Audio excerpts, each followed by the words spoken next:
정말 내 혼례를 축복하는 옷이라면 어째서 내가 한 걸음 내디딜 때마다 억울하게 죽은 여인의 하얀 재가 떨어져 내리는 것입니까? 혼례상 앞에서 새색 씨의 치마 끝이 하얗게 바스러지던 순간 사람들은 그제야 깨달았습니다.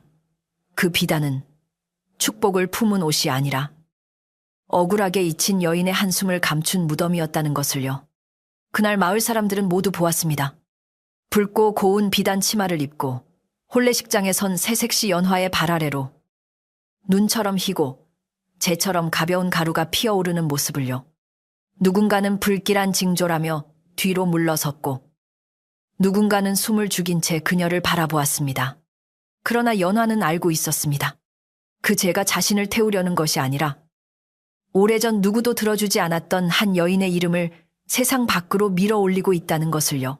옛날 어느 산골 마을에 새벽이면 물 한 개가 논둑을 덮고 저녁이면 산새 소리가 처마 끝에 내려앉는 마을이 있었어요. 그 마을은 큰 길에서 멀어 장꾼들도 서둘러 지나가지 않았고 사람들은 서로의 밥 짓는 냄새만 맡아도 어느 집에 손님이 왔는지 알 만큼 가까이 살았지요. 마을 아래쪽에는 오래된 우물이 있었고 그 우물에서 조금 올라가면 푸른 기와가 낡게 빛나는 큰 집 하나가 조용히 서 있었어요.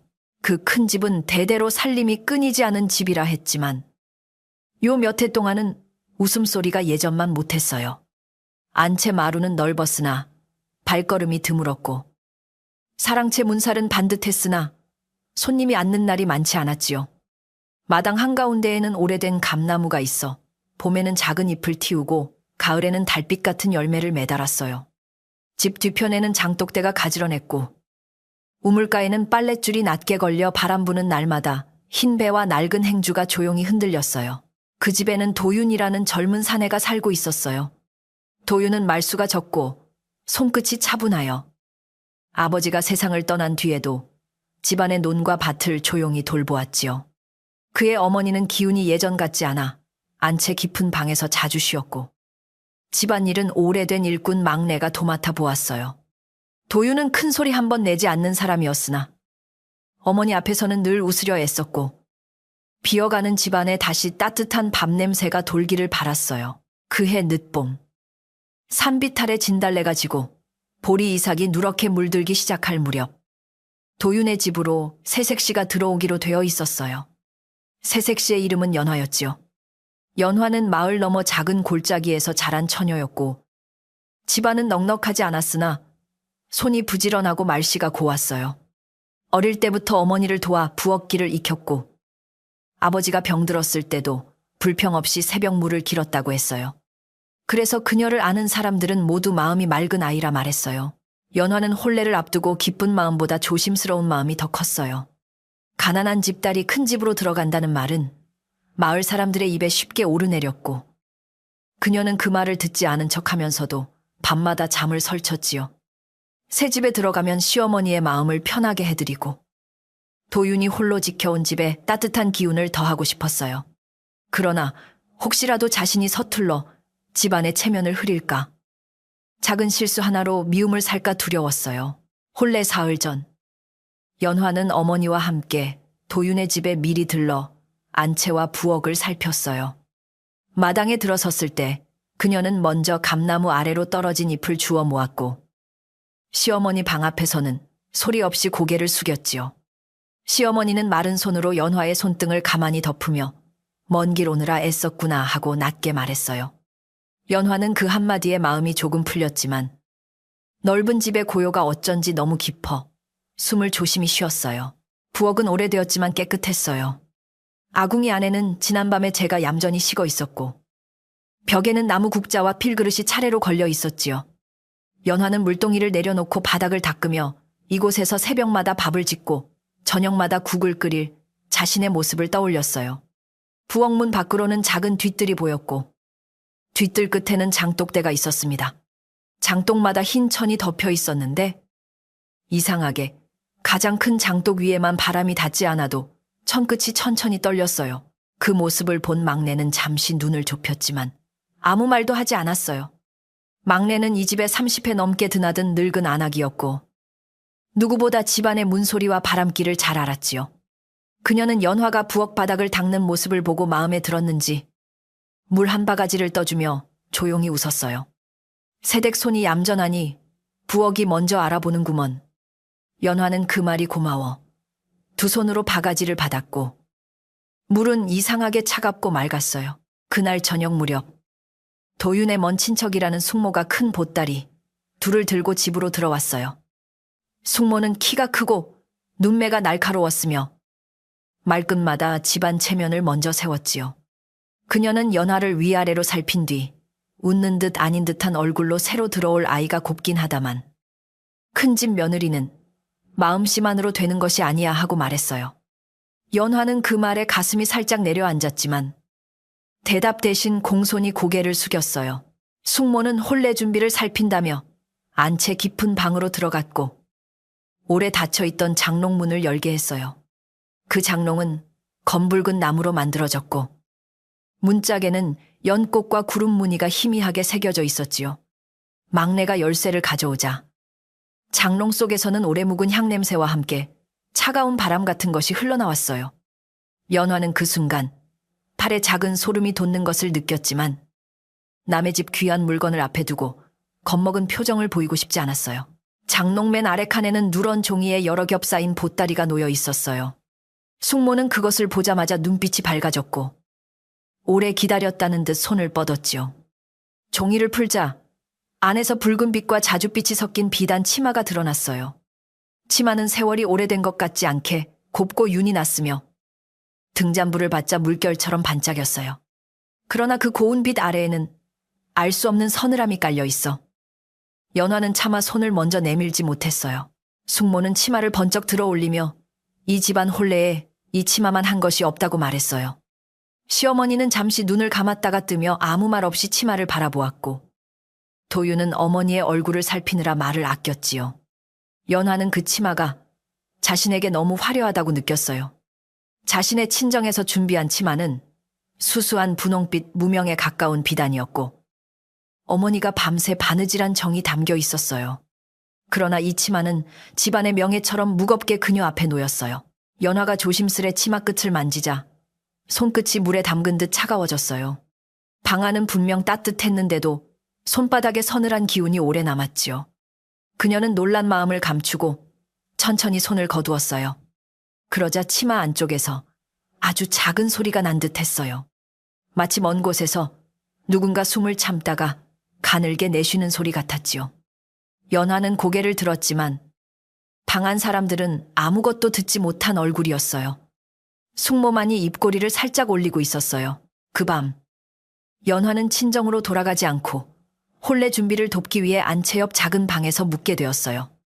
어머니는 집으로 돌아가며 딸의 손을 꼭 잡고 마음이 불편하면 말해야 한다고 했지만 연화는 걱정시키기 싫어 웃어 보였지요.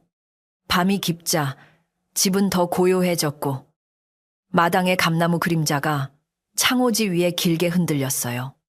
연화는 눈을 감았지만 장롱에서 본 비단 치마의 차가운 빛이 자꾸 떠올라 쉽게 잠들지 못했어요. 한밤중 바람도 없는데 빨랫줄이 가볍게 삐걱이는 소리가 났어요. 연화는 몸을 일으켜 창문 틈으로 마당을 내다보았지요. 달빛은 흐렸고 우물가의 물동이 옆에 하얀 가루 같은 것이 희미하게 흩어져 있었어요.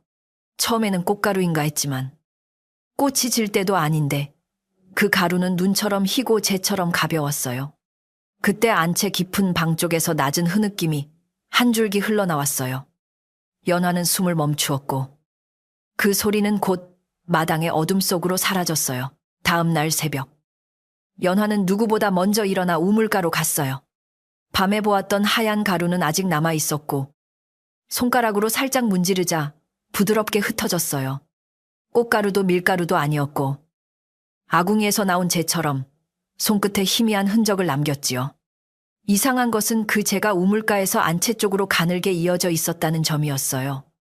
연화는 그 길을 따라가다 장롱이 있는 방문 앞에서 멈추었어요. 문은 닫혀 있었지만 틈새로 찬 기운이 배어나왔어요.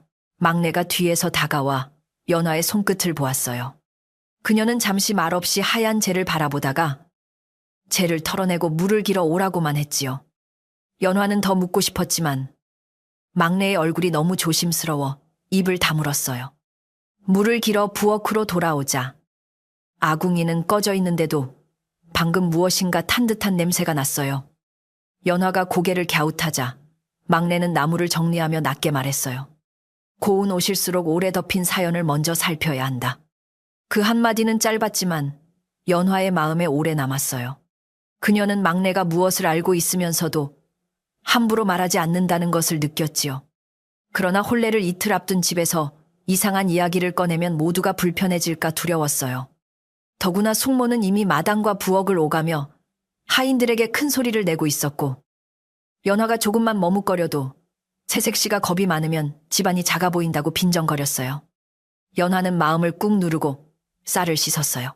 그날 낮에는 마을 여자들이 혼례 음식을 돕기 위해 하나둘 찾아왔어요.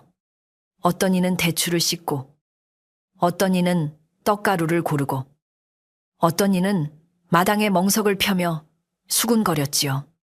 연화는 그들 사이에서 조용히 손을 놀렸고 묻는 말에만 공손히 대답했어요.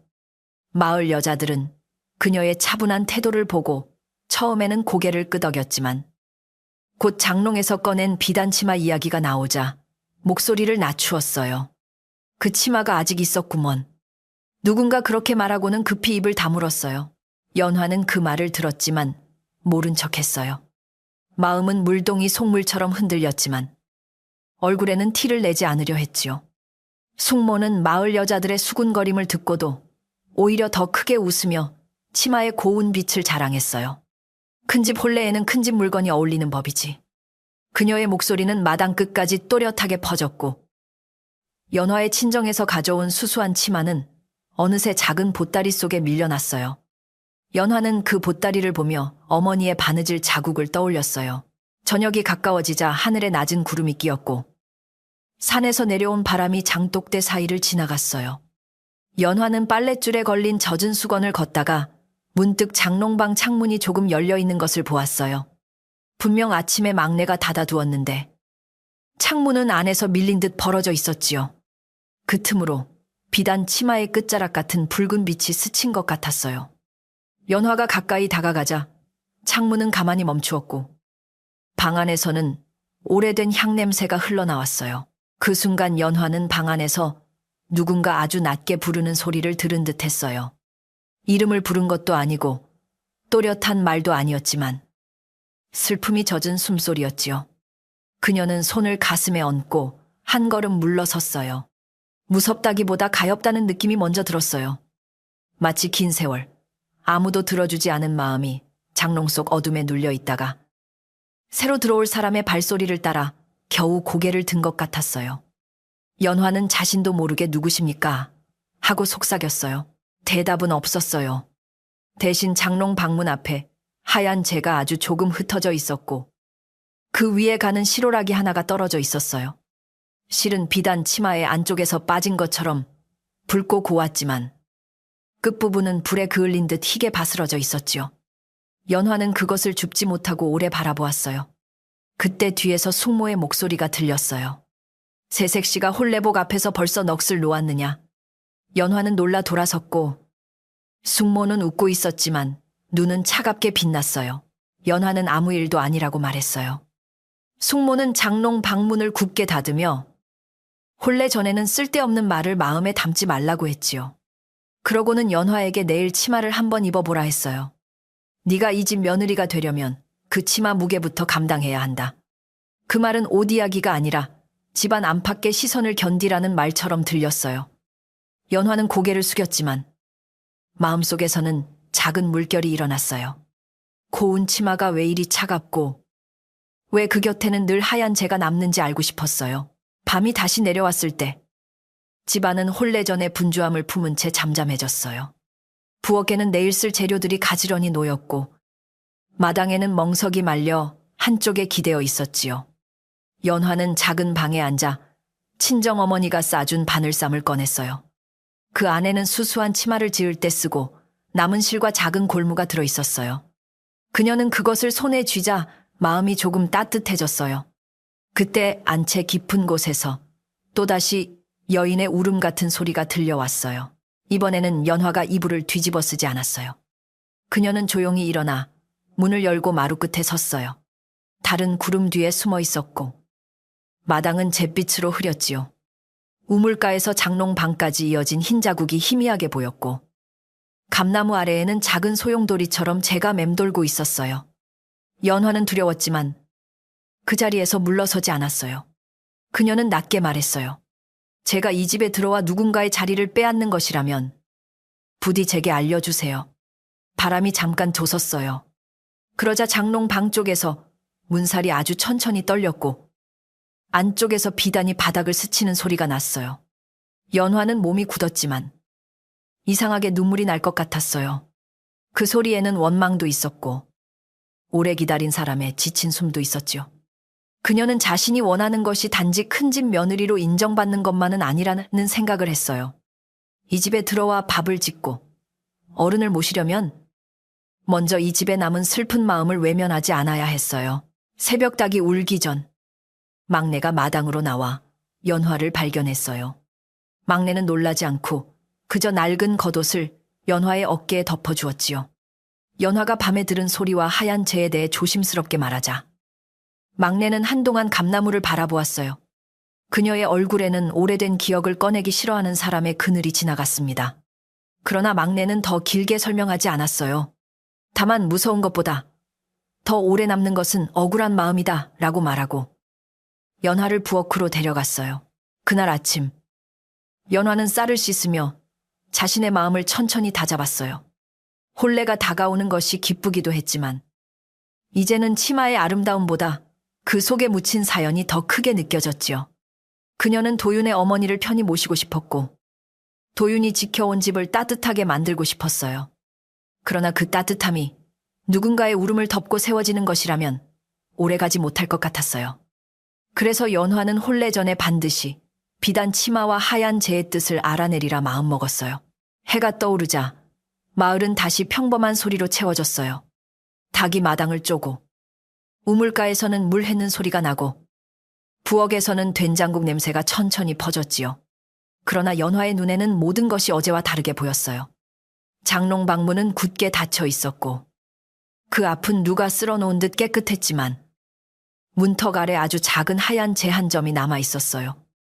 연화는 그것을 손끝으로 훑지 않고 조용히 바라보았어요. 그리고 마음속으로 다시 말했어요.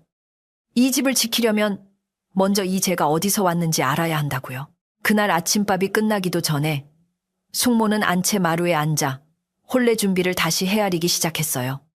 그녀는 대추가 몇 대인지, 수랑아리가 어디 놓였는지, 잔치상에 오를 떡의 모양이 반듯한지까지 따졌지요. 연화는 부엌문 곁에서 조용히 대답하며 손을 쉬지 않았어요. 그러나 숙모는 연화의 공손함을 칭찬하지 않았고 오히려 큰 집 며느리가 되려면 남이 시키기 전에 먼저 알아야 한다고 말하며 사람들 앞에서 그녀를 작게 만들었어요. 숙모가 가장 신경 쓴 것은 장롱 속 비단 치마였어요. 그녀는 막내에게 장롱방을 하루에 3번씩 열어 바람을 쐬게 하라 시켰고 치마를 꺼내 마루에 펼쳐놓고는 손바닥으로 비단결을 쓰다듬었지요. 햇살이 치마 위에 떨어지면 붉은 빛이 번져 마치 저녁놀처럼 보였어요. 그러나 연화가 멀리서 바라볼 때마다 그 빛 사이로 희끗한 가루가 일어나는 듯했고 치마 끝은 바람이 없는데도 아주 느리게 흔들렸어요. 막내는 숙모의 눈치를 보며 치마를 만졌지만 손끝이 오래 머물지는 않았어요. 그녀는 먼지를 터는 척하며 고개를 숙였고 치마 안쪽 솔기 쪽을 피해 접었지요. 연화는 그 모습을 보며 막내가 여전히 말을 아끼고 있음을 알았어요. 숙모는 그런 막내를 보고 늙은 손이 괜한 겁을 먹으면 새색시 마음까지 흐려진다고 나무랐어요. 막내는 대꾸하지 않았고 마루 끝에 떨어진 하얀 재 한 점을 발끝으로 조용히 밀어냈어요. 오전이 지나자 마을 여자들이 다시 모여 음식 준비를 도왔어요. 부엌에서는 쌀가루를 찌는 김이 오르고 마당 한편에서는 밤과 대추를 손질하는 손길이 바쁘게 움직였지요. 연화는 말없이 물을 길어 나르고 그릇을 씻고 불을 살폈어요. 누군가 그녀에게 친정에서 혼례복을 준비했느냐고 묻자 연화는 잠시 망설이다가 어머니가 손수 꿰매주신 것이 있습니다 라고 대답했어요. 그러자 숙모가 멀리서 듣고는 웃음 섞인 목소리로 말을 잘랐어요.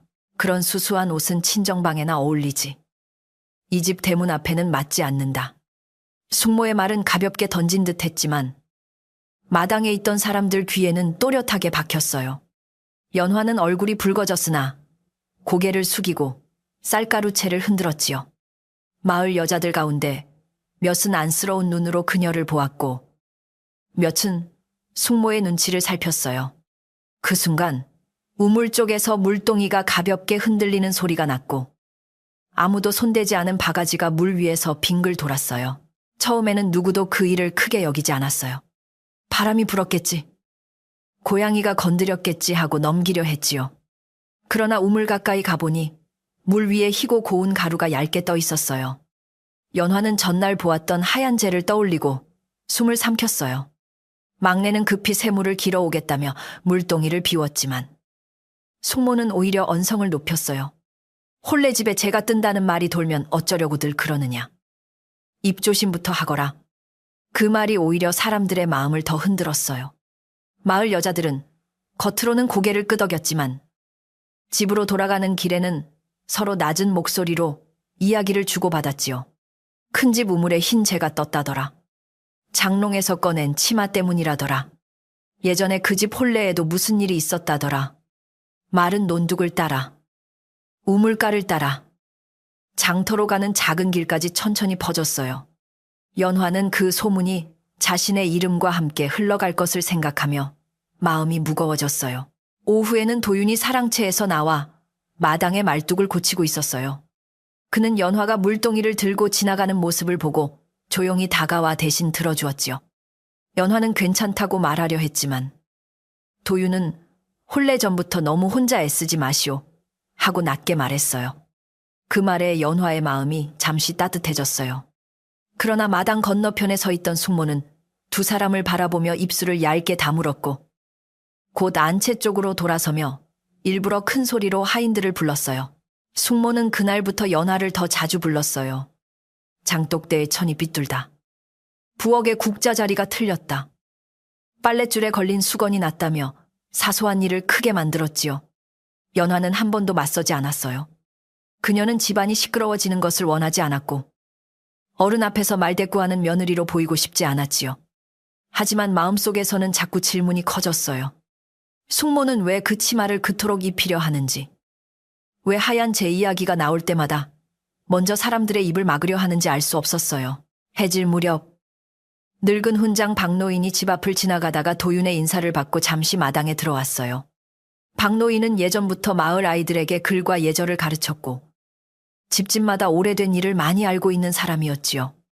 그는 잔치상 준비를 바라보다가 장롱 방 쪽에서 흘러나오는 찬 기운을 느낀 듯 눈썹을 살짝 움직였어요. 숙모는 반갑게 맞는 척했지만 오래 머물지 말라는 기색을 숨기지 않았어요. 박노인은 연화의 창백한 얼굴을 보고 조용히 물 한 모금을 청했어요. 연화가 물을 떠다 드리자 박노인은 바가지를 두 손으로 받고 마당을 천천히 둘러보았어요. 그는 우물가의 희미한 자국과 문턱 아래 남은 가루를 놓치지 않았지요. 그러고는 연화에게만 들릴 만큼 낮은 목소리로 말했어요. 입으로 번지는 말보다 밤에 남는 자국을 보아야 한다. 그 말은 짧았지만 막내의 말처럼 마음 한가운데에 박혔어요. 연화는 고개를 숙여 감사를 전했고 박노인은 더 묻지 않은 채 천천히 대문을 나섰어요. 그날 밤 마을에는 작은 비가 내렸어요. 빗방울은 초가 지붕과 기와 끝을 조용히 두드렸고 마당의 흙은 어둡게 젖어갔지요. 연화는 작은 방에 앉아 바늘쌈을 손에 쥐고 있었어요. 빗소리가 부드러워 잠이 올 법도 했지만 장롱 방 쪽에서 들려오는 소리가 그녀를 계속 깨웠어요. 그것은 빗소리와 섞여 더욱 슬프게 들렸고 때로는 누군가 비단을 끌며 방 안을 천천히 걷는 듯한 소리로 바뀌었어요. 연화는 박노인의 말을 떠올리고 조심스럽게 문을 열었어요. 마루는 차가웠고 비냄새가 집안까지 스며 있었지요. 그녀는 발소리를 죽여 장롱 방 앞까지 갔어요. 방문은 잠겨 있었지만 문지방 아래로 하얀 재가 빗물에 젖은 듯 뭉쳐 있었습니다. 이상하게도 마당은 비에 젖었는데 그 재만은 마르지 않은 눈처럼 희었어요. 연화가 허리를 굽혀 살피려는 순간 방 안에서 가늘고 쉰 목소리가 들려왔어요. 그것은 말이라기보다 오래 묻힌 한숨이었어요. 연화는 겁이 나 뒤로 물러섰지만 곧 마음을 다잡았어요. 그 소리가 자신을 해치려는 것이라면 벌써 많은 일이 일어났을 것이고 지금까지는 그저 누군가 알아주기를 기다리는 듯했지요. 그녀는 문 앞에 무릎을 꿇고 아주 낮게 속삭였어요. 제가 무엇을 보아야 합니까? 대답은 없었어요. 대신 장롱방 안쪽에서 작은 물건이 떨어지는 소리가 났고 문지방 아래로 붉은 실 한 가닥이 천천히 밀려 나왔어요. 실 끝에는 하얀 재가 붙어 있었어요. 다음 아침 연화는 그 붉은 실을 막내에게 보여주었어요. 막내는 실을 보자 얼굴빛이 눈에 띄게 굳었고 손가락으로 만지지도 못한 채 한참을 바라보았지요. 연화가 이 치마에 무슨 사연이 있습니까?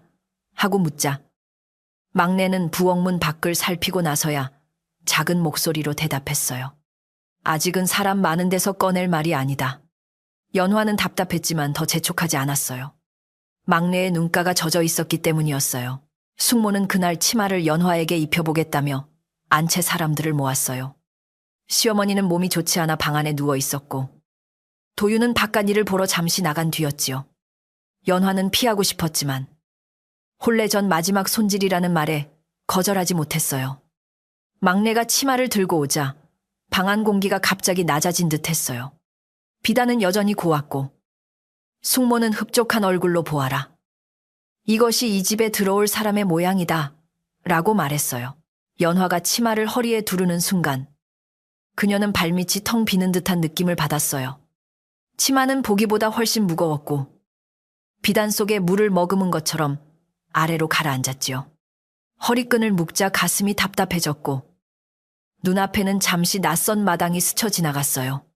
그곳에는 지금보다 젊은 감나무와 새로 바른 흙벽이 있었고 누군가 붉은 치마를 입은 채 문 밖을 바라보고 있었어요. 연화는 숨을 들이켰고 환한 방안이 다시 눈앞에 돌아왔어요. 숙모는 연화가 휘청이는 것을 보고도 걱정보다는 불쾌한 얼굴을 했어요. 옷이 무거운 것이 아니라 마음이 약한 것이다. 그녀의 말에 방 안의 젊은 일꾼들은 고개를 숙였고 막내는 손을 뻗어 연화를 붙잡았어요. 연화는 억지로 웃으며 괜찮다고 했지만 치마 안쪽에서 차가운 손이 발목을 스치는 듯한 느낌이 남아 있었어요. 그때 시어머니 방 쪽에서 잔기침이 들렸고 연화는 갑자기 치마를 벗고 싶다는 생각을 간신히 눌렀어요. 치마를 벗어 접어놓자 방바닥에는 둥근 모양의 하얀 재가 남아 있었어요. 마치 치마 자락이 닿았던 자리만 눈처럼 타버린 듯 했지요. 숙모는 재를 보자마자 소매로 문질러 지우려 했지만 막내가 먼저 걸레를 가져오겠다며 몸을 막았어요. 연화는 그 둥근 자국을 바라보다가 어젯밤 박노인의 말을 떠올렸어요. 밤에 남는 자국, 그리고 치마가 닿는 자리마다 생기는 재. 이제 그것은 우연이 아니라 분명한 길잡이처럼 보였어요. 오후가 되자 소문은 더 멀리 퍼졌어요. 우물가에 모인 마을 사람들은 큰집 혼례 이야기를 하며 목소리를 낮추었고 아이들은 멀리서 대문을 바라보다가 어른들에게 꾸중을 들었지요. 어떤 이는 새색시가 지나치게 연약해 집안 기운을 이기지 못한다 했고 어떤 이는 오래된 치마가 사람을 가린다고 했어요. 말은 제각각이었지만 모두가 그 집에 무언가 찜찜한 일이 있다는 데에는 마음을 모았어요. 연화는 그 말들이 창문 틈으로 들어오는 것처럼 느껴졌어요. 도유는 저녁에 돌아와 마을 소문을 들었어요. 그는 숙모에게 왜 사람들 입에 오를 만큼 일을 키웠느냐고 조용히 물었지요. 숙모는 곧바로 얼굴을 굳히며 내가 집안 체면을 위해 애쓰는데 오히려 나를 탓하느냐고 말했어요. 도유는 더 큰 소리를 내지 않았지만 연화의 얼굴을 보며 마음이 아팠어요. 그는 작은 목소리로 그 치마가 불편하면 입지 않아도 됩니다. 라고 했어요.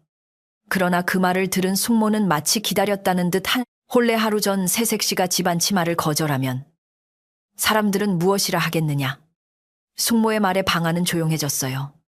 시어머니도 눈을 감은 채 긴 숨을 내쉬었고 연화는 자신 때문에 집안이 갈라지는 것 같아 마음이 무너졌지요. 그녀는 도윤에게 괜찮다고 말했지만 목소리는 아주 작았어요. 도윤은 그 말을 믿지 않는 눈빛이었지만 더 묻지 않았어요. 연화는 그가 자신을 걱정하고 있다는 것을 알았고, 그래서 더 쉽게 두려움을 드러낼 수 없었어요. 그 밤, 막내는 부엌 아궁이 앞에서 연화를 기다리고 있었어요. 불은 거의 꺼져 붉은 숯만 남아 있었고, 빗물에 젖은 장작 냄새가 은은히 퍼졌지요. 막내는 연화에게 따뜻한 보리차를 건네며 한참 말이 없었어요. 그러다 아주 천천히 입을 열었지요. 내가 오래전에 본 것이 모두 꿈이 아니었다면, 그 치마는 사람 하나의 원망을 덮고 있다. 연화는 손에 든 찻잔을 놓칠 뻔했지만 막내는 다시 입을 다물었어요. 연화는 더 듣고 싶었지만 막내는 부엌문 밖 어둠을 바라보며 고개를 저었어요. 아직은 치마가 먼저 말하게 두어야 한다. 그 말은 무서웠지만 이상하게도 연화의 마음을 조금 단단하게 만들었어요. 누군가의 사연을 억지로 파헤치는 것이 아니라 남겨진 자국을 하나씩 따라가야 한다는 뜻처럼 들렸지요. 연화는 따뜻한 보리차를 조금 마시고 숨을 고르게 쉬었어요. 밖에서는 비가 그쳤고 처마 끝에서 떨어지는 물방울 소리만 천천히 이어졌어요. 자정이 가까워졌을 때 장롱방에서 다시 소리가 났어요. 이번에는 비단 끌리는 소리만이 아니라 누군가 마루에 앉아 손톱으로 나무를 긁는 듯한 작고 규칙적인 소리였어요. 연화는 막내와 함께 등잔을 들고 그 앞에 섰어요. 문을 열지는 못했지만 문틈 아래로 하얀 재가 조금씩 밀려나와 마루 위에 가는 줄을 만들고 있었어요. 그 줄은 장롱방에서 시작해 안채 복도를 지나 마당 쪽으로 이어지는 듯 했어요. 막내는 등잔불을 낮추고 그 재의 줄을 따라가 보자고 했어요. 두 사람은 숨을 죽인 채 마루를 내려와 마당으로 나갔어요. 밤 공기는 젖은 흙 냄새와 감잎 냄새로 가득했고 구름 사이로 달빛이 조금씩 흘렀지요. 하얀 재는 우물가로 가지 않고 장독대 뒤편으로 이어졌어요. 그곳은 낮에도 그늘이 깊어 사람들이 잘 가지 않는 곳이었고 오래된 깨진 항아리와 못쓰는 나무판이 쌓여 있었어요. 연화는 발끝이 차가워지는 것을 느꼈어요. 장독대 뒤에서 재의 줄은 끊겼어요. 그 끝에는 오래 묻혀 있었던 듯한 낡은 비녀 하나가 흙 위에 반쯤 드러나 있었지요. 비녀는 화려하지 않았지만 끝에 작은 꽃 모양이 새겨져 있었고 흙과 재가 달라붙어 있었습니다. 막내는 그것을 보는 순간 숨을 삼켰어요. 그녀는 손을 뻗었다가 멈추고 두 손을 모아 잠시 고개를 숙였어요. 연화는 그 비녀가 단순한 물건이 아니라 누군가의 이름 없는 흔적이라는 것을 어렴풋이 알았어요. 그때 안채 쪽에서 문이 열리는 소리가 났어요. 숙모가 등잔을 들고 서 있었고 얼굴에는 놀람보다 분노가 먼저 떠올라 있었지요. 그녀는 두 사람이 장독대 뒤에 있는 것을 보자 목소리를 낮추며도 날카롭게 말했어요. 혼례 전날 밤에 새색시가 늙은 안악과 몰래 흙을 뒤지는 꼴이라니. 이 일을 사람들이 알면 네 이름이 어찌 되겠느냐. 연화는 겁이 났지만 비녀에서 눈을 떼지 않았어요. 숙모는 급히 다가와 흙 위에 비녀를 소매로 덮으려 했어요. 막내가 처음으로 숙모의 손목을 조용히 막았어요. 세게 잡은 것도 아니고 무례하게 군 것도 아니었지만 그 동작에는 오랜 세월 참아온 마음이 담겨 있었지요. 숙모는 눈을 크게 뜨고 막내를 노려보았어요. 막내는 낮지만 흔들리지 않는 목소리로 말했어요. 덮어둔 것은 언젠가 재가 되어 문틈으로 나온다. 그 한마디에 숙모의 얼굴빛이 순간 하얗게 변했어요. 연화는 그 표정을 보고 숙모가 이 비녀를 알고 있다는 사실을 분명히 느꼈어요. 숙모는 곧 표정을 고치고 비웃듯 웃었어요. 그녀는 낡은 비녀 하나로 혼례집을 어지럽힐 셈이냐며 연화가 괜한 겁에 홀려 집안을 망신시키려 한다고 몰아붙였지요. 연화는 대답하지 않았어요. 말로 이기려고 하면 숙모의 목소리에 묻힐 것을 알았기 때문이에요. 대신 그녀는 비녀를 조심히 집어들고 두 손으로 감쌌어요. 비녀는 차가웠지만 이상하게도 그 차가움 속에서 오래 참은 눈물 같은 기운이 느껴졌어요. 그 밤 이후 연화는 더 이상 단순한 두려움에만 머물 수 없었어요.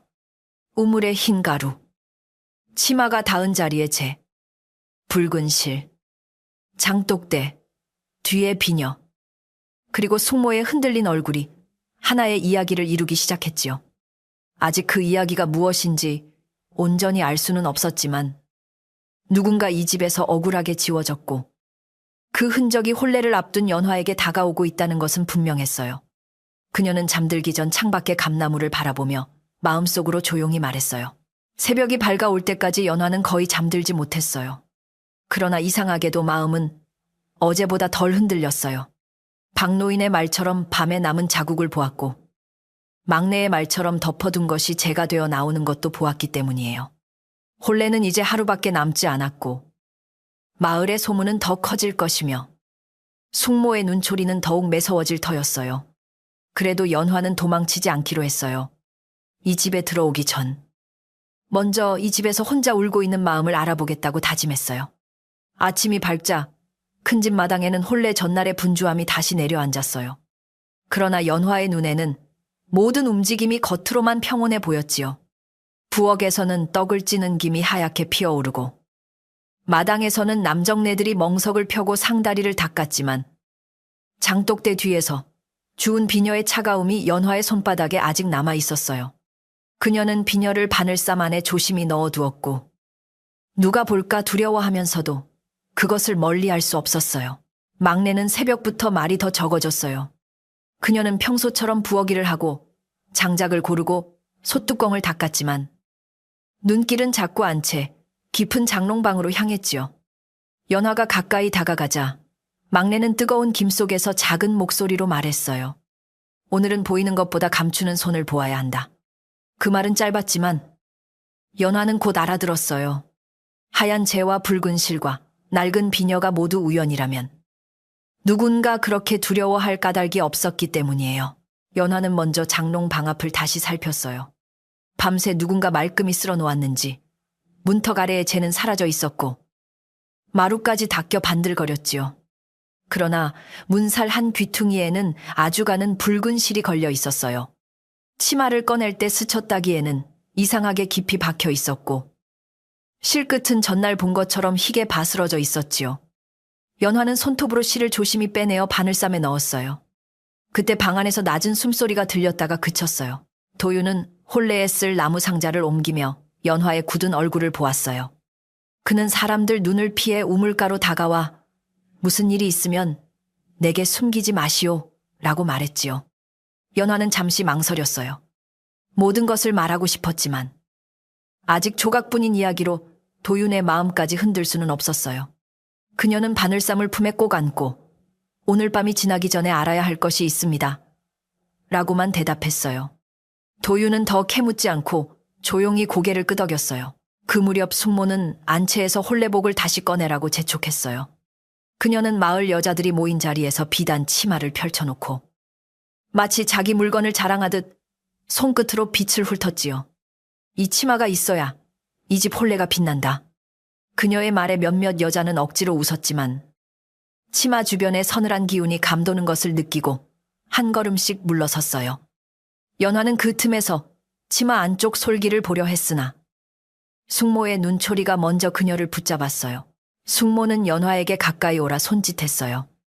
연화가 무릎을 꿇고 앉자 숙모는 치마를 그녀의 무릎 위에 올려놓았지요. 차가운 무게가 닿는 순간 연화의 눈앞이 다시 흐려졌어요. 이번에는 낯선 마당뿐 아니라 어린 여인의 손이 보였어요. 그 손은 비단 치마 안쪽에 무언가를 꿰매고 있었고 바늘끝마다 눈물방울 같은 것이 떨어졌어요. 누군가 문 밖에서 다그치는 소리가 났지만 그 말은 물속에서 들리는 것처럼 흐릿했어요. 연화는 정신을 차리며 치마 끝을 꼭 잡았어요. 손끝 아래에 도톰하게 덧댄 부분이 느껴졌지요.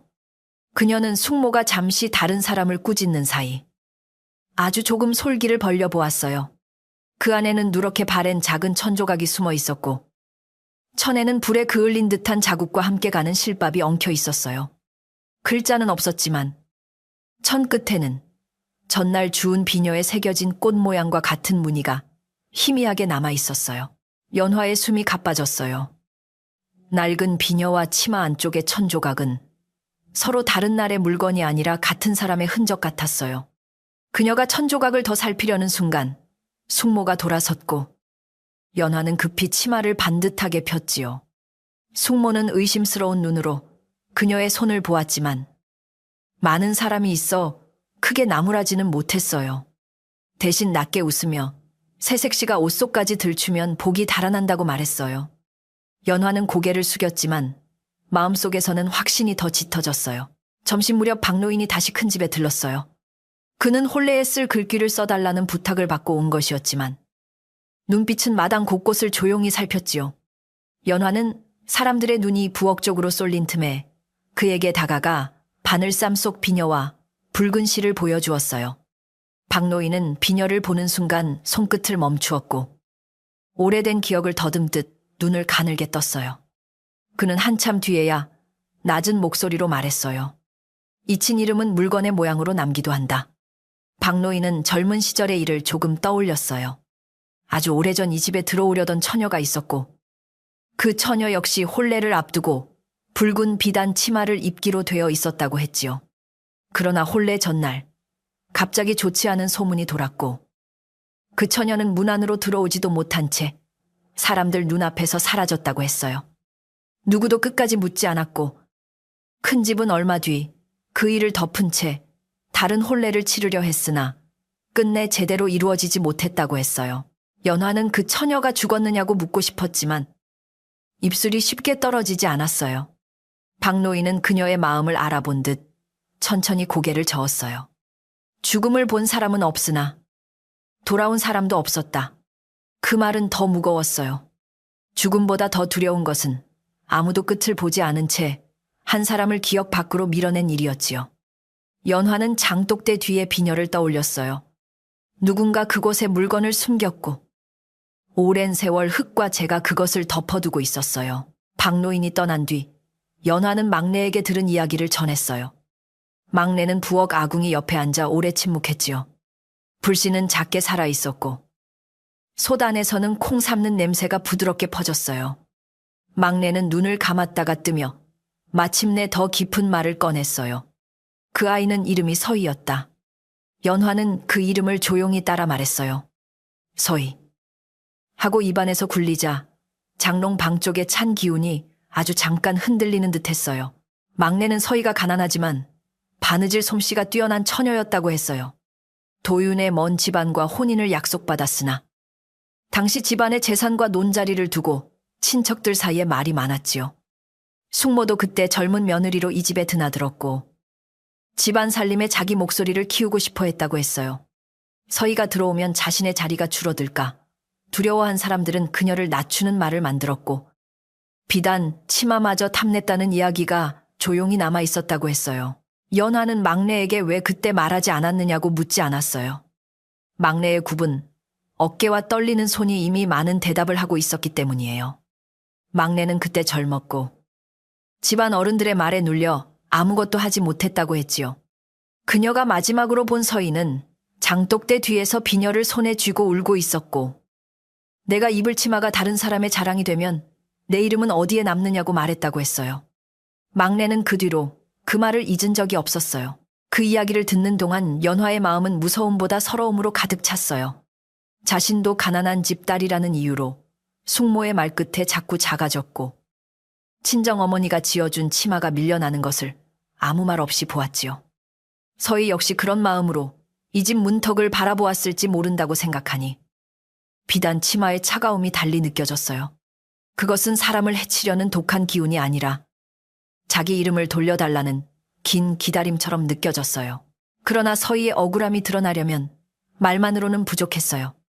숙모는 소문을 뒤집는 데 익숙했고 사람들이 보는 앞에서는 언제나 집안 체면이라는 말을 앞세웠지요.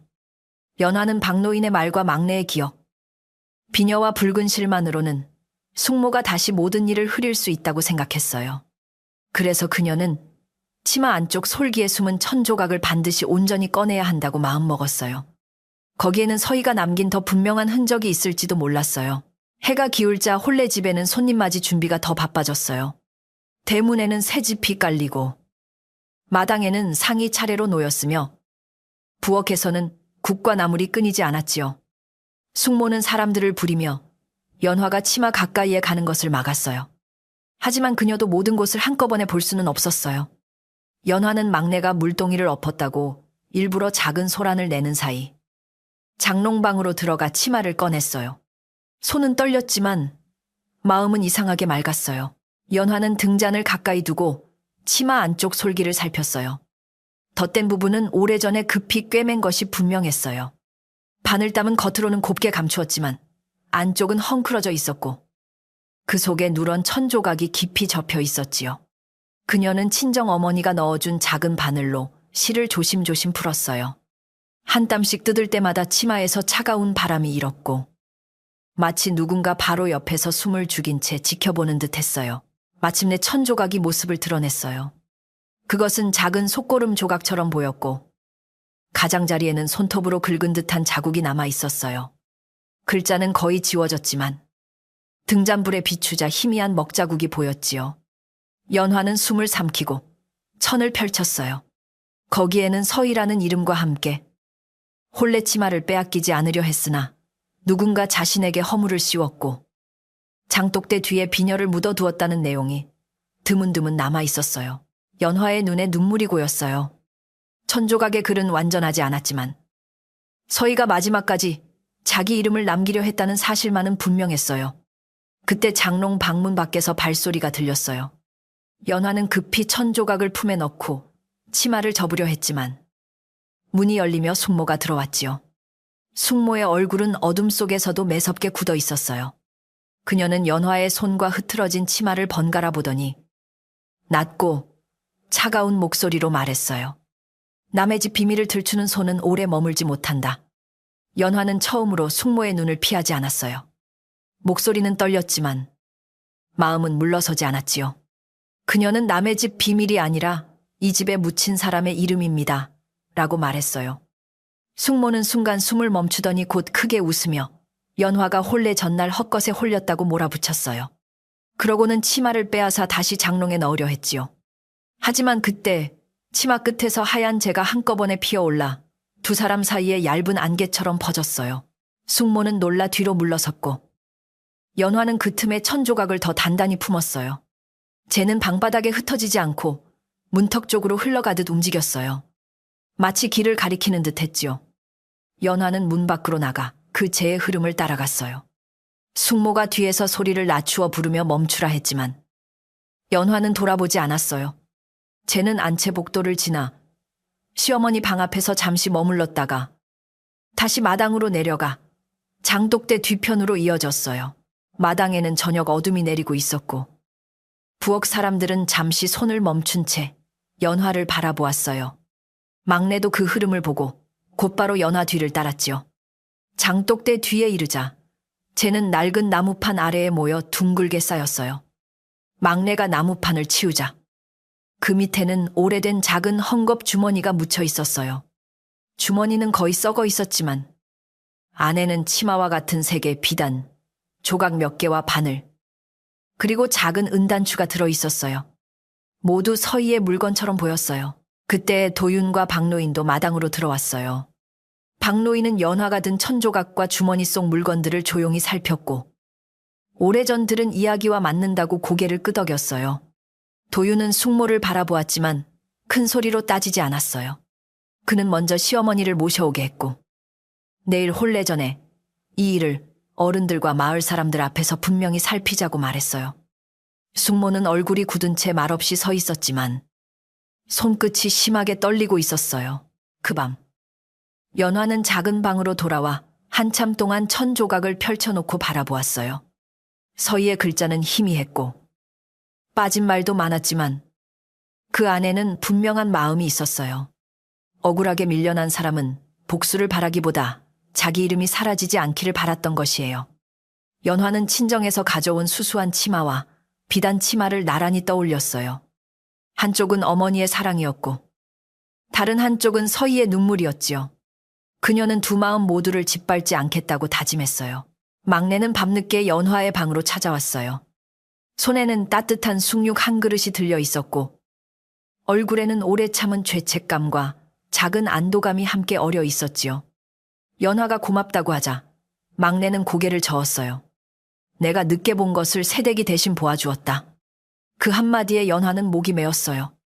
그녀는 막내를 탓하지 않았고 막내도 더 변명하지 않았어요. 두 사람은 한동안 말없이 앉아 있었고 처마 끝에서는 밤이슬이 천천히 떨어졌어요. 잠들기 전 연화는 장롱방 쪽을 향해 조용히 앉았어요. 방 안에서는 더 이상 긴 울음소리가 들리지 않았지만 완전히 잠잠한 것도 아니었어요. 아주 먼 곳에서 비단이 바닥을 스치는 듯한 소리가 한번 들리고 곧 여린 숨결처럼 사라졌지요. 연화는 낮은 목소리로 말했어요. 내일 모두가 보는 앞에서 당신의 이름을 말하겠습니다. 그 말이 끝나자 바늘쌈 속 비녀가 아주 잠깐 따뜻해지는 듯 했어요. 다음 날이 혼례날이라는 사실은 변하지 않았어요. 마을 사람들은 더 많이 모일 것이고 숙모는 마지막까지 집안 체면을 들며 연화를 몰아세우려 할지도 몰랐지요. 그러나 이제 연화는 혼자 두려워하지 않았어요. 막내의 기억이 있었고 박노인의 증언이 있었고 도윤의 조용한 믿음이 있었으며 무엇보다 서희가 남긴 비녀와 천조각이 있었어요. 그녀는 내일 비단 치마를 입게 되더라도 그것을 침묵의 옷으로 입지 않겠다고 마음먹었어요. 새벽 가까운 시간. 큰 집은 마치 숨을 고르듯 고요해졌어요. 아궁이의 불씨는 작게 살아있고 우물물은 달빛을 받아 맑게 빛났으며 감나무 가지에는 밤새 내린 이슬이 맺혀 있었어요. 연화는 마당에 잠시 서서 차가운 공기를 들이마셨어요. 하얀 재는 더 이상 흩어져 있지 않았고 장독대 뒤에도 새로운 자국은 없었어요. 그것은 사라진 것이 아니라 이제 말해질 순간을 기다리는 듯 했어요. 연화는 두 손을 모으고 내일을 맞을 준비를 했어요. 혼례날 아침. 큰 집 마당에는 아직 해가 다 오르기도 전에 사람들이 모여들기 시작했어요. 먼 산에는 옅은 안개가 걸려 있었고 우물가의 물은 밤새 식은 달빛을 품은 듯 차가웠지요. 부엌에서는 국 끓는 냄새가 조용히 퍼졌고 장독대 곁에는 막내가 씻어놓은 나물 그릇들이 가지런히 놓였어요. 겉으로 보기에는 평범한 잔칫날이었지만 집안에 있는 사람들은 모두 말끝을 낮추고 서로의 눈치를 살폈어요. 연화는 작은 방에 앉아 친정어머니가 지어준 수수한 치마를 무릎 위에 올려놓고 오래 바라보았어요. 그 치마에는 화려한 빛은 없었지만 바늘땀마다 어머니의 손길이 남아있었고 만지면 마음이 따뜻해졌지요. 그러나 오늘 그녀가 입어야 할 옷은 장롱 속 비단 치마였어요. 연화는 그것을 원망하지 않기로 했어요. 그 치마가 누군가의 억울한 마음을 품고 있다면 오늘은 그 마음이 사람들 앞에 설 차례라고 생각했어요. 막내가 방 안으로 들어왔을 때 손에는 정성껏 접은 비단 치마가 들려 있었어요. 그녀는 치마를 내려놓고 한동안 아무 말도 하지 않았지요. 연화는 막내의 떨리는 손을 보며 조용히 웃어 보였어요. 막내는 허리끈을 정리하다가 낮은 목소리로 말했어요. 오늘은 겁내지 말고 네가 본 것을 네 숨으로 지켜라. 연화는 고개를 끄덕였고 막내는 더 말하지 않은 채 치마를 펼쳐 그녀의 허리에 조심스럽게 둘러주었어요. 비단 치마가 연화의 몸에 닿자 처음처럼 서늘한 기운이 올라왔어요. 그러나 이번에는 발목을 잡아 끄는 느낌보다 멀리서 누군가 곁에 서는 느낌에 가까웠지요. 치마는 여전히 무거웠지만 연화는 그 무게를 피하지 않았어요. 그녀는 바늘쌈 안에 비녀와 천조각을 넣고 가슴 가까이 단단히 품었어요. 거울 앞에선 그녀의 얼굴은 창백했지만 눈빛은 흔들리지 않았고 막내는 그 모습을 보며 조용히 눈시울을 붉혔어요. 마당에는 멍석이 넓게 깔리고 손님들이 둘러앉을 자리가 마련되었어요. 도윤은 새 옷을 입고 사랑채 앞에 서 있었지만 그의 눈은 자꾸 안채문을 향했지요. 시어머니는 기운이 약했으나 오늘만큼은 마루 가까이 나와 앉겠다고 했어요. 숙모는 사람들 사이를 오가며 잔치상의 모양을 살폈고 누가 조금이라도 속삭이면 날카롭게 돌아보았어요. 그녀는 모든 것이 제 뜻대로 흐른다고 믿고 싶은 사람처럼 입가에 억지 미소를 걸고 있었어요. 연화가 안채문을 나서자 마당의 소리가 잠시 잦아들었어요. 비단치마는 아침 햇살을 받아 붉고 자줏빛으로 물결쳤고 사람들은 그 아름다움에 먼저 숨을 멈추었지요. 그러나 가까이 있던 몇몇은 곧 이상한 낌새를 느꼈어요. 치마 끝이 땅에 닿는 자리마다 아주 옅은 흰가루가 피어났고 바람이 없는데도 자락이 천천히 흔들렸기 때문이에요. 연화는 그 모든 시선을 온몸으로 받으며 천천히 마당 가운데로 걸어 나갔어요. 혼례 절차가 시작되자 마당은 다시 조용해졌어요. 박노인은 한쪽에 앉아 오늘의 일을 지켜보고 있었고, 막내는 부엌문 곁에서 두 손을 모은 채 서 있었지요. 숙모는 일부러 환한 목소리로 사람들에게 좋은 날이라 말했지만 그 목소리는 어딘가 급하고 얇았어요. 연화는 도윤과 마주서서 고개를 숙이려 했어요. 바로 그 순간 치마 자락 아래에서 하얀 재가 연기처럼 피어올라 그녀의 발목과 마당 바닥을 둥글게 감싸기 시작했어요. 사람들은 놀라 뒤로 물러섰어요. 누군가는 숨을 삼켰고 누군가는 불길한 일이라며 입을 가렸지요. 숙모는 기다렸다는 듯 앞으로 나서며 연화를 가리켰어요. 보시오. 저 아이가 집안에 들어오기도 전에 이런 재를 불러들였소. 그녀의 말은 마당을 빠르게 갈랐고 몇몇 손님들의 눈빛이 연화를 향해 흔들렸어요. 그러나 연화는 물러서지 않았어요. 하얀 재가 그녀를 태우는 것이 아니라 치마 끝에서 떨어져 나와 바닥에 쌓이고 있음을 분명히 보았기 때문이에요. 도윤이 연화에게 다가가려 하자 연화는 손짓으로 잠시 멈추게 했어요.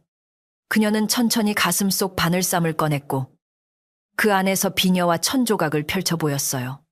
손끝은 떨렸지만 목소리는 또렷했지요. 이제는 제 몸에서 나온 것이 아닙니다. 이 치마가 오래 품고 있던 이름 없는 마음에서 나온 것입니다. 마당은 한순간 더 고요해졌어요.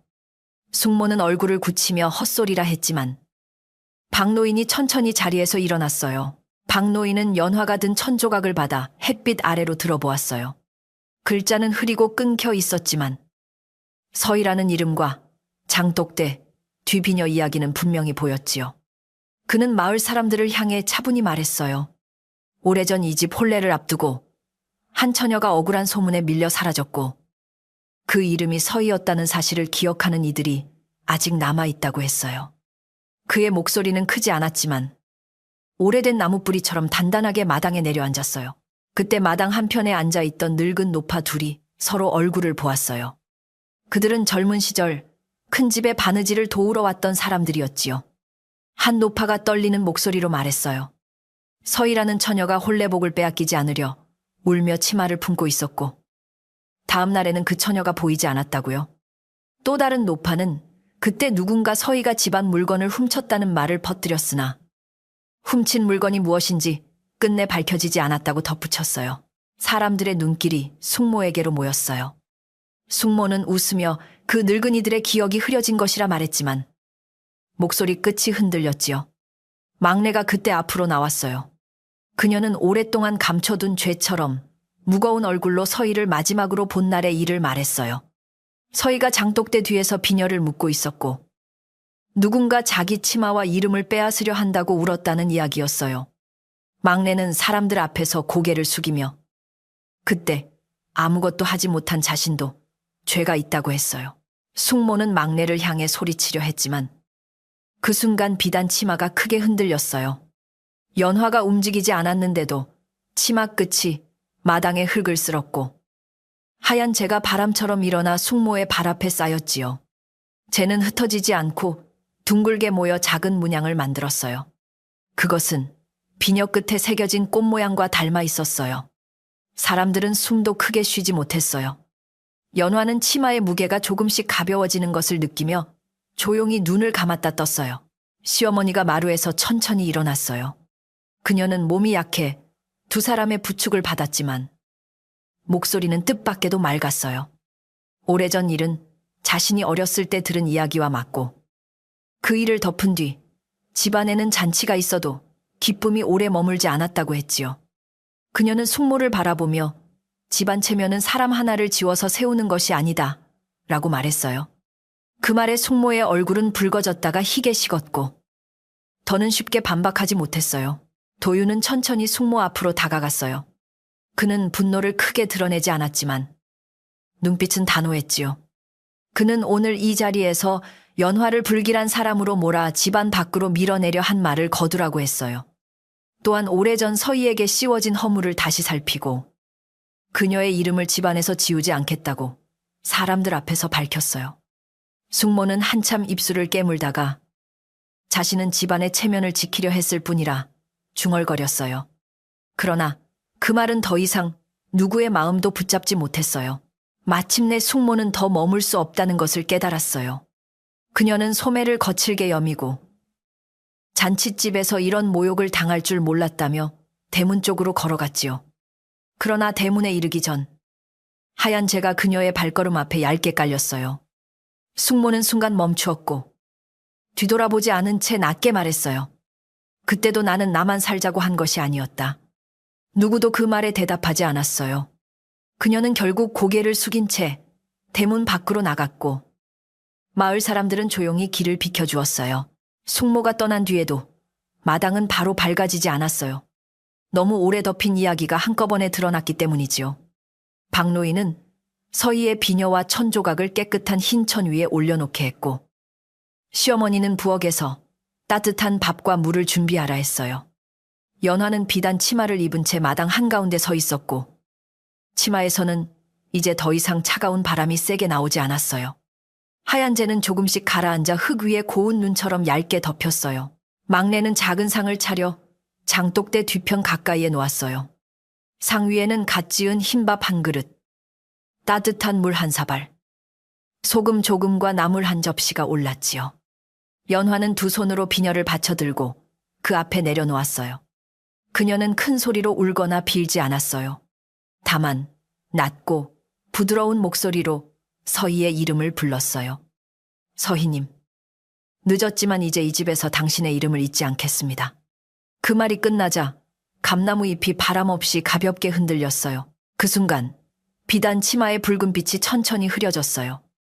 처음에는 햇빛이 구름에 가려진 줄 알았지만 곧 사람들은 치마의 광택이 사라지고 있다는 것을 보았지요. 치마 끝에서 하얀 재가 다시 피어올랐으나 이번에는 무섭게 솟지 않았어요.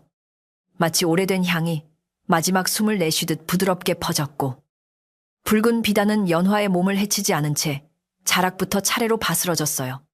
사람들은 놀랐지만 아무도 소리를 지르지 않았어요. 그 모습은 벌이라기보다 노힘에 가까웠어요. 연화는 치마가 하얀 재로 변하는 동안 가만히 서 있었어요. 막내가 급히 다가오려 하자 그녀는 괜찮다는 듯 고개를 끄덕였지요. 재는 연화의 발치에 내려앉았고 그녀가 안에 입고 있던 수수한 치마가 조용히 드러났어요. 친정어머니가 지어준 그 치마는 조금 구겨졌지만 온전했고 따뜻한 분홍빛이 햇살 아래 부드럽게 살아났어요. 마을 사람들은 그제야 숨을 내쉬었고 도유는 천천히 연화 곁으로 와 그녀의 손을 잡았어요. 도유는 사람들 앞에서 연화에게 고개를 숙였어요. 그는 오늘 집안의 잘못과 오래된 침묵을 함께 마주하게 해준 사람은 연화라 말했지요. 연화는 당황해 손을 저었지만 시어머니도 마루에서 고개를 끄덕였어요. 이 아이가 집에 들어와 첫날부터 집을 살폈구나. 그 말은 연화에게 어떤 화려한 예물보다 더 큰 위로였어요. 마을 사람들의 눈빛도 조금씩 달라졌고 가난한 집딸이라 낮추어 보던 마음은 조용히 부끄러움으로 물러났어요. 혼례는 잠시 멈추었지만 아주 끝난 것은 아니었어요. 박노인은 오늘의 절차를 서두르지 말고 먼저 집안의 마음을 가라앉히자고 했어요. 시어머니도 그 말에 따랐고 도유는 연화에게 무리하지 않아도 된다고 말했지요. 그러나 연화는 조용히 고개를 저었어요. 오늘 혼례가 화려한 치마로 빛나지 않아도 숨겨진 울음이 드러난 뒤 다시 시작된다면 그것이 더 바른 일이라고 생각했어요. 그녀는 수수한 치마를 가지런히 펴고 도윤 옆에 섰어요. 사람들은 마당의 재를 함부로 쓸어버리지 않았어요. 막내가 깨끗한 종이를 가져와 하얀 재를 조금씩 모았고 박노인은 그것을 서희의 비녀와 함께 작은 함에 넣자고 했지요. 나머지 재는 감나무 아래 흙에 조용히 묻기로 했어요. 그 나무는 오래도록 이 집 마당을 지켜보았으니 이제 억울한 마음이 머물다 편히 쉬기에도 알맞다고 모두가 생각했어요. 연화는 감나무 아래에 손으로 흙을 덮으며 마음속으로 다시 서희의 이름을 불렀어요. 해가 중천을 지나자 마당에는 조금씩 사람의 온기가 돌아왔어요. 부엌에서 식은 국을 다시 데우고 떡시루에 김을 살리며 아이들은 어른들의 눈치를 보다가 조심스레 마당 끝에서 놀기 시작했지요. 누군가 낮은 목소리로 이제 밥부터 먹자고 했고 그 말에 사람들은 마치 긴 숨을 놓듯 움직였어요. 잔치상은 처음에 들뜬 모양은 아니었지만 오히려 서로를 살피는 조용한 정이 더해졌어요. 연화는 부엌으로 들어가 막내를 도우려 했어요. 막내는 연화의 손을 잡고 잠시 말렸어요. 오늘만큼은 새색 씨가 먼저 앉아 따뜻한 국을 먹어야 한다고 했지요. 하지만 연화는 웃으며 그릇 몇 개만 옮기겠다고 했어요. 그녀는 부엌에서 국그릇을 나르고 도유는 말없이 상을 맞추었어요. 사람들은 그 모습을 보며 수군거리지 않고 조용히 미소 지었어요. 시어머니는 처음으로 편안한 얼굴로 밥숟가락을 들었고 박노인은 마당의 감나무를 바라보며 긴장 풀린 숨을 내쉬었어요. 그날 오후 혼례는 아주 조용하게 다시 이어졌어요. 화려한 비단 치마도 큰 소리로 체면을 말하는 사람도 없었지만 마당에 모인 이들은 오히려 더 진심으로 두 사람을 바라보았지요. 연화와 도유는 서로에게 절을 올렸고 시어머니에게도 공손히 인사했어요. 연화의 수수한 치마 끝은 흙에 닿아도 채를 만들지 않았고 바람이 불 때마다 부드럽게 흔들렸어요. 사람들은 그제야 오늘의 불길함이 혼례를 깨뜨리러 온 것이 아니라 잘못된 침묵을 걷어내러 온 것임을 알았어요. 저녁이 내려오자 손님들은 하나둘 돌아갔어요. 대문 밖으로 나가는 사람들은 낮은 목소리로 서희의 이름을 기억하겠다고 말했고 어떤 이는 다음 보름의 작은 제사처럼 밥 한 그릇을 더 올리자고 했어요. 큰 집 마당은 어수선했지만 아침의 찬 기운은 사라져 있었지요. 우물물은 맑았고 장독대 뒤편도 더 이상 그늘이 깊어 보이지 않았어요. 연화는 빈 그릇을 정리하다가 문득 하늘을 보았어요. 구름 사이로 늦은 햇살이 부드럽게 번지고 있었어요. 그 밤 큰 집 사람들은 늦은 밥을 함께 먹었어요. 상 위에는 특별히 귀한 음식보다 따뜻하게 데운 국과 나물, 부드러운 밥이 놓였지요. 시어머니는 연화에게 국을 더 떠주었고 도유는 말없이 그녀 앞에 물잔을 놓아주었어요. 막내는 부엌문 곁에 앉았다가 시어머니의 부름을 받고 같은 상 가까이에 자리를 잡았어요. 아무도 낮의 일을 떠들썩하게 되풀이하지 않았지만 모두의 마음에는 어떤 매듭이 조금 느슨해진 것 같은 평안이 내려앉았어요. 밥상이 물러간 뒤 연화는 감나무 아래에 잠시 섰어요. 낮에 묻은 하얀 재 위에는 흙이 고르게 덮여 있었고 그 위로 이슬이 맺히기 시작했지요. 장롱방문은 열려 있었지만 더 이상 찬바람이 나오지 않았어요. 오히려 오래 닫힌 방이 처음으로 숨을 쉬는 듯 했습니다. 연화는 빈 마당을 바라보며 조용히 손을 모았어요. 멀리서 밤벌레 소리가 들려왔고 집안에서는 막내가 그릇을 정리하는 낮은 소리가 이어졌어요.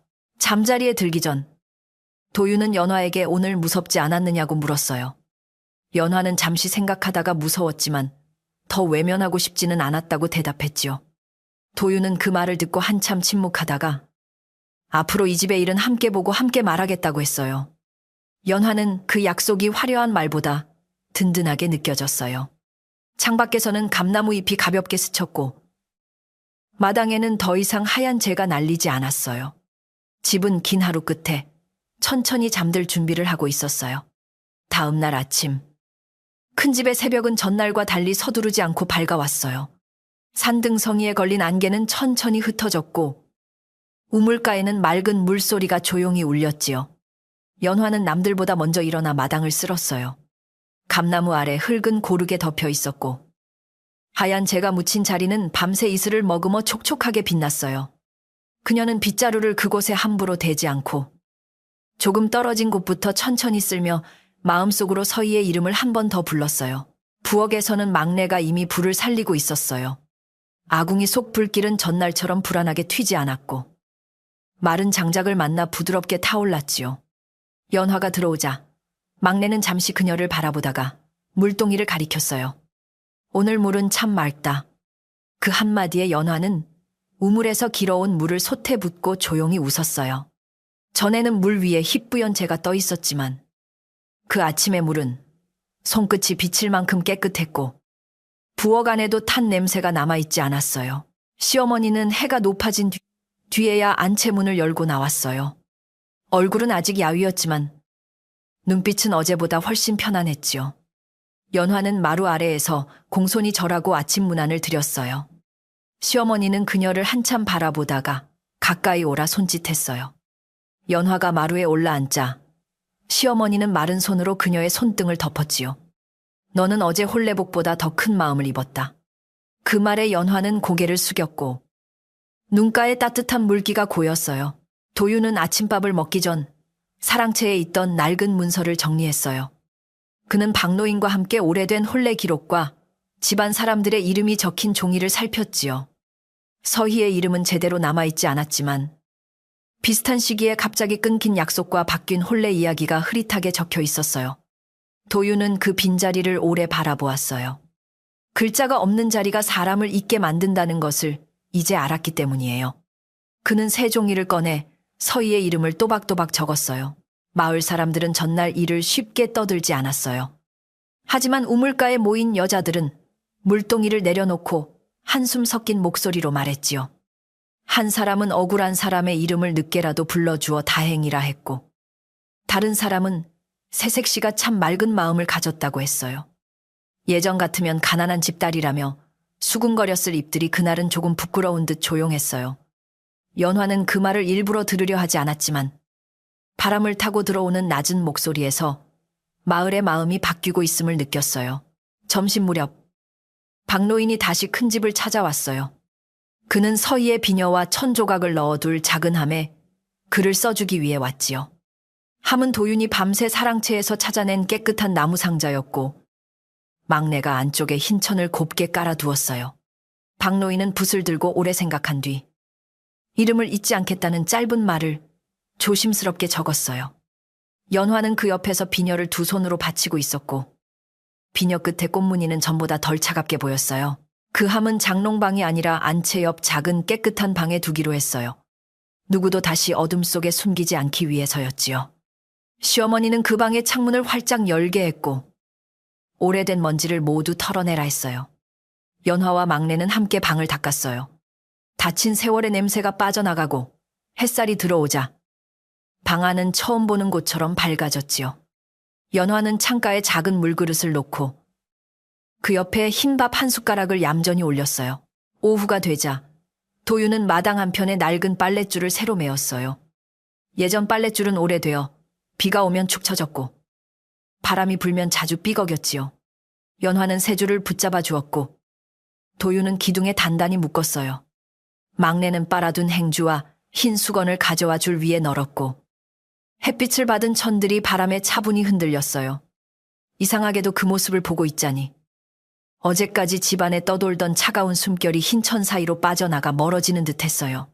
그날 저녁에는 큰 잔치가 아니라 작은 밥상이 차려졌어요. 시어머니는 어제 오지 못한 가까운 이웃 몇 사람을 부르고 도윤은 박노인과 막내가 함께 앉을 자리를 마련했지요. 연화는 부엌에서 된장국을 끓이고 따뜻한 밥을 고슬고슬하게 지었어요. 나물은 간을 세게 하지 않았고 무국에는 달큼한 맛이 배어 있었지요. 그녀는 음식을 차리며 마음이 이상하게 편안해졌어요.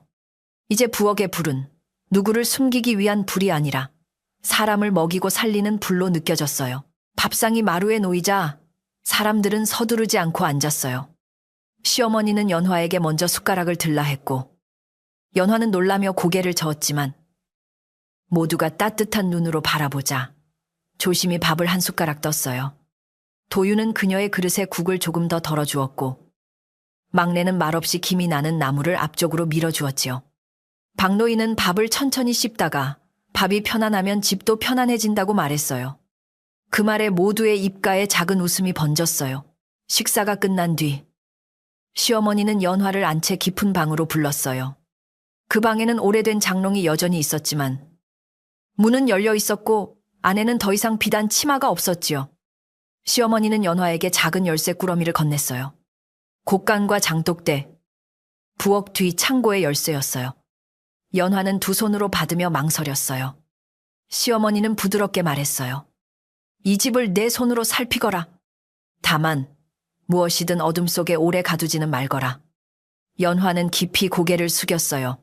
그날 밤 연화는 도윤과 함께 장독대 뒤편을 다시 찾았어요. 어제 낡은 비녀가 나왔던 자리는 흙이 고르게 덮여 있었고 그 옆에는 막내가 작은 돌 하나를 세워두었지요. 이름을 크게 새기지는 않았지만 그 돌은 아무도 밟지 말아야 할 자리임을 알려주고 있었어요. 도윤은 그 앞에서 오래 고개를 숙였고 연화도 조용히 손을 모았어요. 달빛은 장독의 둥근 어깨 위에 얹혀 있었고 어둠은 더 이상 무섭게 깊지 않았어요. 며칠이 지나면서 마을은 다시 제 모습을 찾아갔어요. 아이들은 큰 집 대문 앞을 겁내지 않고 뛰어다녔고 우물가에서는 물 젓는 소리와 웃음소리가 함께 났지요. 사람들은 홀레날의 하얀 제 이야기를 함부로 놀림거리로 삼지 않았어요. 오히려 누군가 남의 집 일을 쉽게 말하려 하면 다른 이가 조용히 입조심하라 타일렀어요. 연화는 그 변화를 보며 마음이 놓였어요. 사람들의 말이 한 사람을 몰아낼 수도 있지만 또 한 사람을 지켜줄 수도 있다는 것을 모두 조금씩 배운 듯 했어요. 숙모에 대한 소식은 한동안 들리지 않았어요. 어떤 이는 그녀가 먼 친척 집으로 갔다고 했고 어떤 이는 병든 동생을 돌보러 내려갔다고 했지요. 연화는 그 소식을 듣고도 미워하는 말을 보태지 않았어요. 숙모가 한 일은 사라지지 않았지만 미움이 또 다른 죄가 되어 집안에 쌓이는 것도 원하지 않았어요. 막내는 그런 연화를 보고 오래 바라보다가 그만큼이면 집을 넓게 지킬 줄 아는 마음이다 라고 말했어요. 연화는 대답 대신 장독대의 천을 반듯하게 고쳤어요. 초여름으로 접어들자 감나무 잎이 짙어졌고 마당에는 낮 동안 나무 그늘이 넓게 드리웠어요. 연화는 아침마다 우물물을 길어 장독을 닦고 낮에는 부엌에서 시어머니가 먹기 좋은 죽을 끓였어요. 도윤은 밭일을 마치고 돌아오면 마당에 갈라진 흙을 메우고 사랑채 문틀을 고쳤지요. 두 사람은 말을 많이 하지 않아도 서로의 움직임을 알아차렸어요. 집은 하루하루 아주 조금씩 숨을 고르게 쉬는 사람처럼 편안해졌어요. 어느 저녁 시어머니는 연화에게 오래된 바느질 상자를 내어주었어요. 그 안에는 낡은 실타래와 작은 골무, 빛이 바랜 천 조각들이 들어있었지요. 시어머니는 이제부터 집안에 필요한 것은 새로 만들고 낡은 것은 숨기지 말고 고쳐 쓰자고 했어요. 연화는 그 말에 친정어머니가 지어준 치마를 떠올렸어요. 그녀는 그 치마의 해진 끝을 조금 손보기로 했고 막내는 옆에서 등을 밝히며 앉았어요. 바늘이 천을 지나는 소리는 밤을 편안하게 누르는 작은 노래 같았어요. 그 바느질을 하던 밤 연화는 문득 장롱방 쪽에서 아주 희미한 소리를 들었어요. 예전처럼 울음도 아니고 비단 끌리는 소리도 아니었지요. 그것은 누군가 먼 길을 떠나기 전 조용히 옷깃을 여미는 듯한 가벼운 소리였어요. 연화는 손을 멈추고 귀를 기울였지만 곧 아무 소리도 들리지 않았어요. 막내도 고개를 들었다가 천천히 미소 지었어요. 이제는 머무는 소리가 아니라 가는 소리구나. 연화는 눈을 감고 마음속으로 평안을 빌었어요. 그 뒤로 큰 집에는 밤마다 이상한 재가 생기지 않았어요. 우물물은 계절이 바뀌어도 맑았고 부엌의 아궁이는 꺼진 뒤에도 탄 냄새를 남기지 않았지요. 장롱방은 가끔 햇살 좋은 날 문을 열어 바람을 들였고 작은 함은 깨끗한 방 한켠에 정성스럽게 놓여 있었어요. 연화는 달마다 한 번씩 그 앞에 물과 밥을 올렸어요. 그것은 두려움 때문에 하는 일이 아니라 한때 이 집 문턱에서 울었던 사람을 같은 사람으로 기억하기 위한 조용한 예의였어요. 가을이 가까워지자 감나무에 작은 열매가 맺히기 시작했어요. 아직 단단하고 푸른 감들이 가지마다 숨어 있었고 바람이 불면 잎 사이에서 둥글게 흔들렸지요. 마을 사람들은 올해 큰 집감이 유난히 잘 열렸다고 말했어요. 시어머니는 감이 익으면 먼저 서희의 작은 함 앞에 하나 올리고 그 다음 이웃들과 나누자고 했어요. 연화는 그 말을 듣고 마음이 따뜻해졌어요. 이제 그 이름은 숨겨진 이야기가 아니라 집안의 하루 속에 조용히 자리 잡은 이름이 되었어요. 어느 날 저녁 친정어머니가 큰 집을 찾아왔어요. 어머니는 딸이 홀레날 큰일을 겪었다는 말을 뒤늦게 듣고 마음을 졸였지요. 연화는 어머니를 부엌으로 모시고 따뜻한 차를 내어드렸어요. 어머니는 딸이 입은 수수한 치마 끝을 만지며 자신이 바느질한 옷이 그날 딸을 지켜준 것 같다고 말했어요. 연화는 웃으며 어머니 손길이 제 마음을 붙잡아 주었습니다. 라고 대답했어요. 어머니는 그 말을 듣고 눈물을 훔쳤지만 그 눈물은 슬프기보다 놓인 마음에 가까웠어요. 그날 밤에는 친정 어머니까지 함께 저녁상을 받았어요. 상 위에는 따뜻한 밥, 맑은 국, 고소한 나물, 잘 익은 장아찌가 놓였고 누구도 급히 먹지 않았지요. 시어머니와 친정어머니는 처음에는 조심스레 말을 나누다가 곧 딸의 손맛과 도윤의 성실함을 이야기하며 부드럽게 웃었어요. 막내는 부엌을 오가다가 연화에게 더 앉아있으라 손짓했고 도윤은 장작을 더 넣어 방을 따뜻하게 했어요. 작은 밥상 하나가 두 집의 마음을 잇는 다리처럼 느껴졌어요. 밤이 깊어 손님들이 잠자리에 들자 연화는 마당으로 나왔어요. 하늘에는 별이 낮게 떠 있었고 감나무 잎 사이로 서늘한 바람이 지나갔지요. 그녀는 우물가에 서서 물빛을 바라보았어요. 물 위에는 달과 별이 흔들렸고 하얀 재 같은 것은 어디에도 없었어요.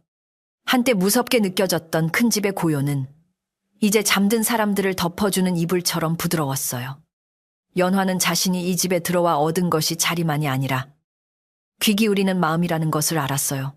며칠 뒤 박노인은 마을 아이들을 데리고 큰 집 앞을 지나가다가 감나무 아래에서 걸음을 멈추었어요. 그는 아이들에게 남의 말을 쉽게 믿고 퍼뜨리면 안 된다고 조용히 일렀지요. 아이들은 어려서 다 이해하지 못했지만 감나무 아래의 작은 돌을 보고 숙연히 고개를 끄덕였어요. 연화는 마루에서 그 모습을 바라보다가 미소 지었어요. 서희의 이야기가 무서운 소문으로만 남지 않고 누군가를 함부로 몰아내지 말라는 가르침이 되어가는 것이 고마웠어요. 해가 짧아지는 계절이 되자 큰 집의 저녁은 더욱 아늑해졌어요. 부엌에서는 물을 써는 소리가 나고 안채에서는 시어머니가 낮은 목소리로 옛 노래를 흥얼거렸어요. 도윤은 마당에 쌓아둔 장작을 정리했고 연화는 막내와 함께 저녁국을 끓였지요. 그들은 가끔 혼례날 일을 떠올렸지만 더 이상 몸을 떨며 말하지 않았어요. 지나간 일은 지워지지 않았지만 제대로 바라본 뒤에는 사람을 붙드는 어둠이 아니라 조용히 길을 알려주는 등불이 될 수 있었어요. 첫 감이 붉게 익은 날, 연화는 가장 고운 감 하나를 따서 깨끗이 닦았어요. 그녀는 그것을 작은 함이 놓인 방으로 가져가 물그릇 옆에 올렸지요. 창문으로 들어온 햇살이 감의 붉은 껍질에 머물렀고 비녀 끝에 꽃무늬도 은은하게 빛났어요.